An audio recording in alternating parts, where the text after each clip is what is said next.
Imagine waking up after surgery and discovering that you now have only one lung. Would you still be able to breathe normally? Run? Work out? Or would every breath be a struggle? Today, we're uncovering the shocking truth about what happens when you lose a lung, and whether the human body can survive with just one. Before we get into what happens with just one lung, let's talk about what your lungs actually do. Your lungs are oxygen powerhouses, working 24/7 to pull oxygen into your blood and remove carbon dioxide. You have two lungs, but they're actually not the same size. Your right lung has 3 lobes, while your left lung has 2 lobes to make space for your heart. Believe it or not, the answer is yes. Many people live full, active lives with just one lung. In fact, some are even born with only one lung, a rare condition called pulmonary agenesis. Others lose a lung due to disease, injury, or surgery, but they still survive, and some even thrive. This is because our lungs have an amazing ability to compensate. When one lung is removed, the remaining lung expands over time to take in more air. Your body adapts, increasing efficiency so you can keep breathing normally.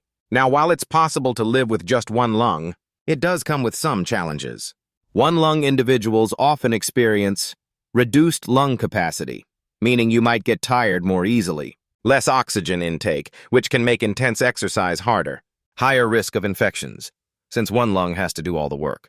For most daily activities, though, people adapt pretty well. Walking, working, and even light jogging?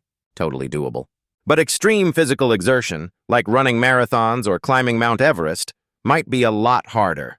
So who has actually survived with just one lung? Let's look at some incredible real-life cases. Paul Alexander, a man who had one lung and spent most of his life in an iron lung due to polio, but still became a lawyer and writer. Athletes like marathon runner Mark Allen, who had a lung removed due to cancer but continued training and competing. Even famous political figures like John Wayne lived years after lung removal due to disease. These people prove that losing a lung isn't the end. It's just a new way of living. So how does the body adjust when a lung is removed? It doesn't happen overnight. The remaining lung gradually expands, and the body improves oxygen efficiency over months or even years. The diaphragm and chest muscles also get stronger to help compensate. So could you survive with just one lung? The answer is yes, but your lifestyle might change. While daily life would be manageable, extreme physical exertion would be much tougher. But the human body is incredibly adaptable, and history has shown that even with one lung, people can do amazing things.